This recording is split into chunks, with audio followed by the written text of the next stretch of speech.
Shalom people, this is Brother Lyles coming at you with another video. And I want to give a round of applause for the black Democrats yesterday not showing up in the polls for Terry McAuliffe in his bid to become governor of Virginia again. Not only Virginia, but I think they also had a Democrat lose the race in New Jersey to a Republican. So I want to give the Democrats in the state of New Jersey a round of applause. In any other place where black Democrats were expected to show up to help continue the Democratic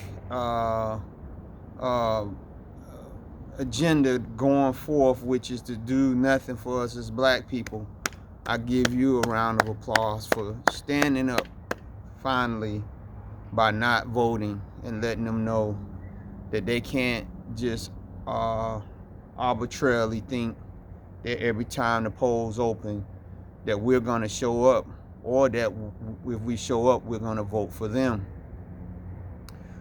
We know that after the Obama presidency that a lot of white people and some blacks showed up in numbers to elect Donald Trump into office. We know this, right? There was a supposedly a backlash against Obama's policies, which really, if you really look at it, did not hurt white America. Obamacare was something that the Republicans had did in the state of Massachusetts with Mitt Romney. It's just that when Obama put it on a national level, then they had to push back against it. But that was his signature deal right there. But that was for, as he stated, all Americans. Even though we know in the form that it got voted into law that it was going to have to be tweaked, and they haven't done the tweaking and everything to it. But even still, yet it was a benefit for them. The LGBT rights, that really was not a downer for them, because we know that the agreement with that lifestyle is something that most black people push back against. So in effect, Obama was giving them stuff that they already are doing, but he was just putting it into law. Nothing that was going to benefit us, but they made the election of Trump like they had lost so much under Obama.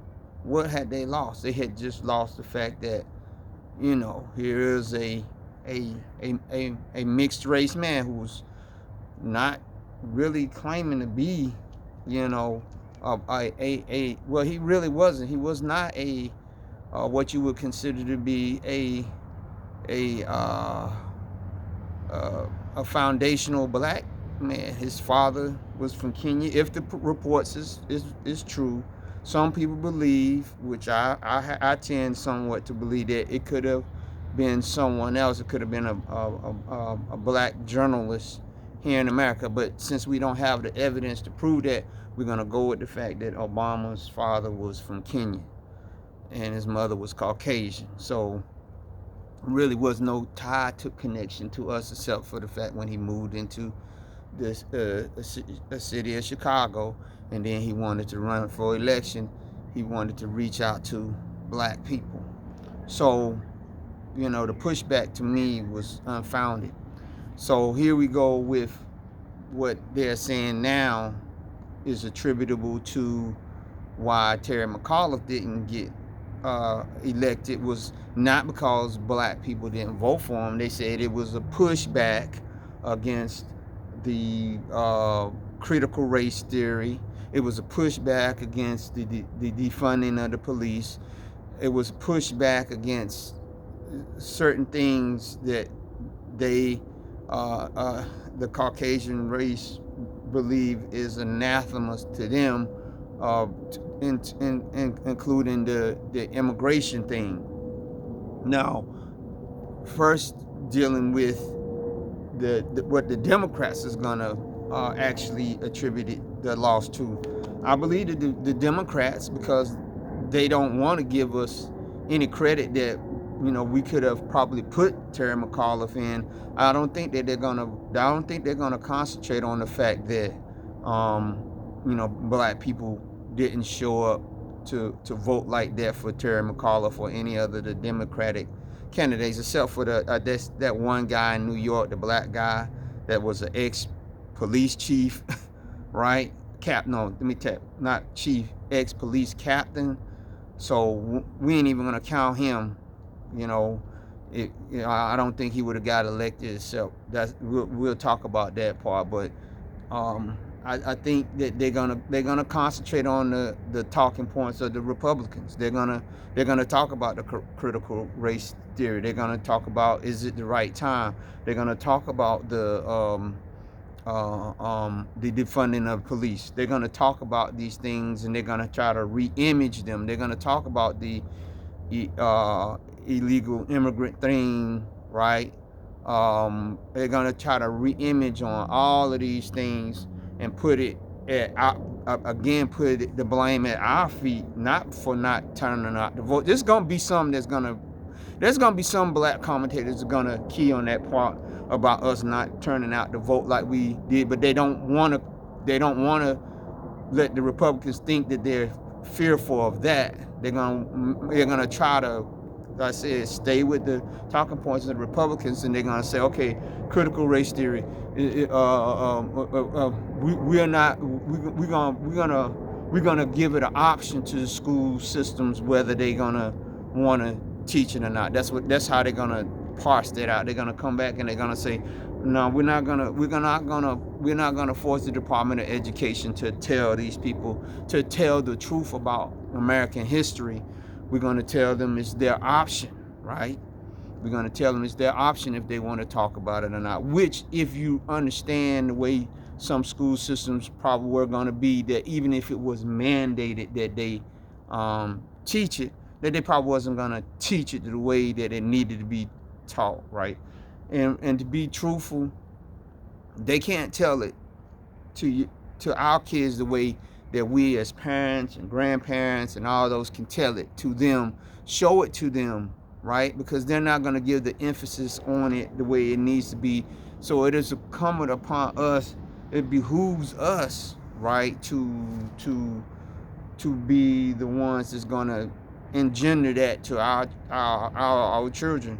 It's going to be incumbent upon us to tell them that, because even if they teach it in schools, if they teach it and they're not interested, they're not going to retain it.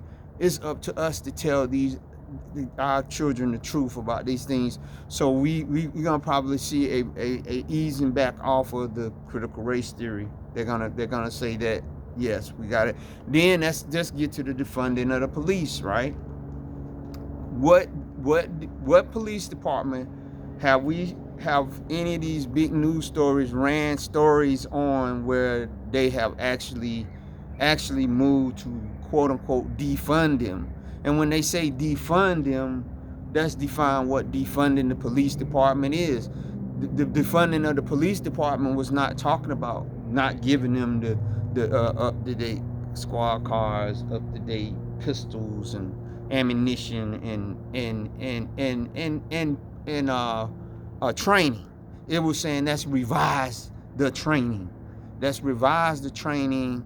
Take some of that money that they was using to buy these big MRAPs, which is used in the military, and some of these other goodies that they're getting.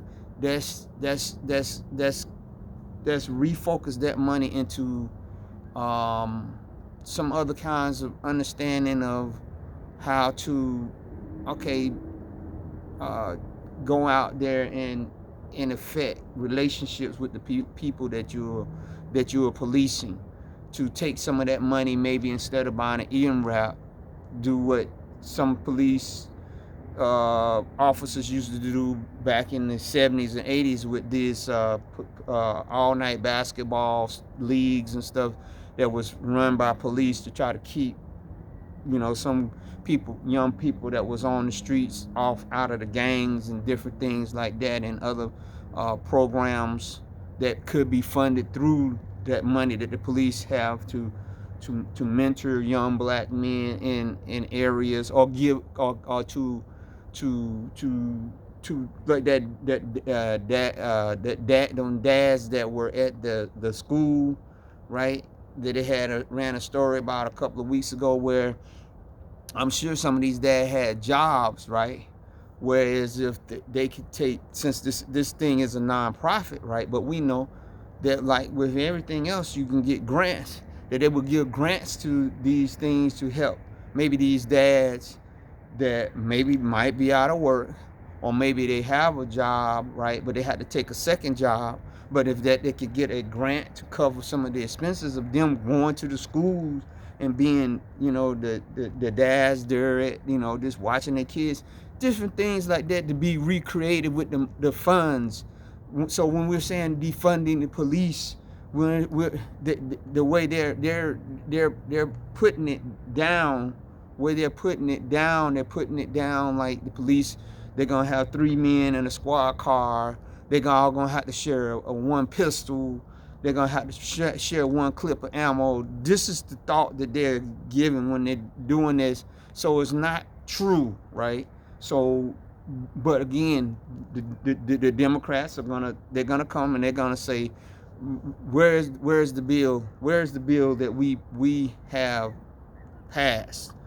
We have not said that we are going to defund the police, and really, they never have said that they was going to do that. They have never stated that they were going to make it a penalty for let's put it this way: the George Floyd Act that they were supposed to pass, they couldn't do it, and it's dead. It's going to go and be buried in the graveyard of other programs that maybe not have been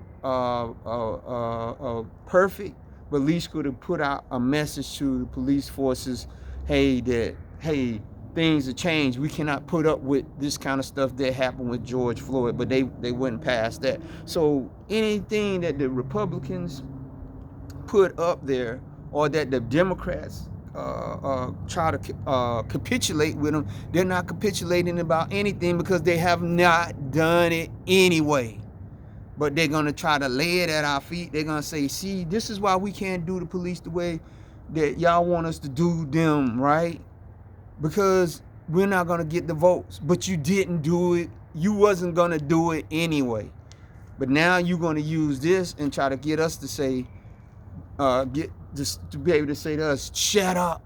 You're going to make us lose. And that's why, again, when the next big races come out, we don't need to show up. We don't need to show up for the Raphael Warnock Senate thing unless they start, doing what they supposed to, especially unless they stand up and push back against the Republicans and don't go with their talking points and say, no, that's when that's changed the name of critical race theory. That's just call it what it is, telling the truth about America. This is all we're saying. We want the laid out truth that's out there, right? Point blank. But again, I don't think they're going to do it, because they're going to blame it. They're going to blame these losses on that. They're going to look at us and say, you see what happened when we try to fight for y'all? But this again goes back to the fact that the Bible said that no man would buy us. No man was going to be able to save us when we got into these different lands of our captivity. So if we are going to hold our breath for the Democrats to come and say, well, we're so sorry, we took you for granted, and we see what happened when you didn't vote for us, we're sorry, please give us another chance, we're going to put this bill up. It's not going to happen. It's not gonna happen. Like I said, they're gonna team up with the Republicans, and they're gonna say yes. And what they're gonna they're gonna try to become Demo, uh, Republican light, sort of like, well, I don't want to say Joe Manchin is Republican light. He's more of a Republican, with his stance, right? They're gonna become more Republican light, and then they're gonna what they're gonna do is they're gonna join arms with Joe Manchin and get this thing through. And then what they're gonna do also, right? They're gonna be able to go to the groups that help the Republican in Virginia get elected, which was Asians, Hispanics, and white women. They're gonna go to them, right? And they're gonna say, we're gonna now the issues that they really should the Republicans really should have been pushing back against is the abortion thing, right? But they know that the Democrats are not going to cave on that. They should have been pushing back on the LGBTQ, but they know the Democrats are not going to push back on it. They're not going to take no pushback on that. They're not going to give up on that. They're not going to give up on that. They're not going to they might give up a little bit on the immigration, but not too much, because they're still trying to get the immigrant. But for us, with the critical race theory and the defunding of the police, they're willing to cast that out the window totally. I guarantee you, to not only say to us that we have to cast it out in order to get the votes of the Asians, Hispanics, and white women to keep us alive, or we're gonna be dead in the water, and also that they just ain't doable.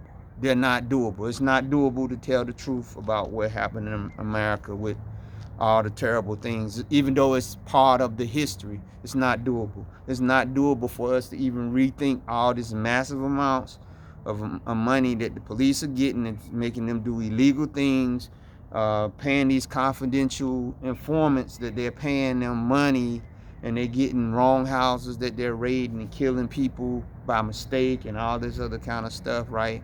And they say, no, we're gonna leave that the way it is. But regardless and in all that, I still thank you, black people in Virginia, in New Jersey, and other places that did not show up. At least they know that it's not business as usual. Whether or not they're going to acknowledge it or not, it's still good to see that, they are not going to get their cake and eat it too. They're not going to get it. They got the presidency. They wanted to, continue to push back on us asking things, and then still want us to vote. And this time it didn't work. So again, I want to give you a hand for that, black people, Hebrew people. I want to give you a hand for that. And let's keep it up, right? Let's keep crying out to the Most High Yah and realize that the only man that's going to save us out of this is Yeshua HaMashiach, right? Yeshua. He's the only one that is going to be able to pull us out of this situation that we're in. So we got to cry out to the Most High to send back his son, our King and our Redeemer, because he is the one, right, that is going to save us, right? So with that, I want to tell you to give this video a thumbs up. I want you to leave a comment. I want you to subscribe. Be blessed.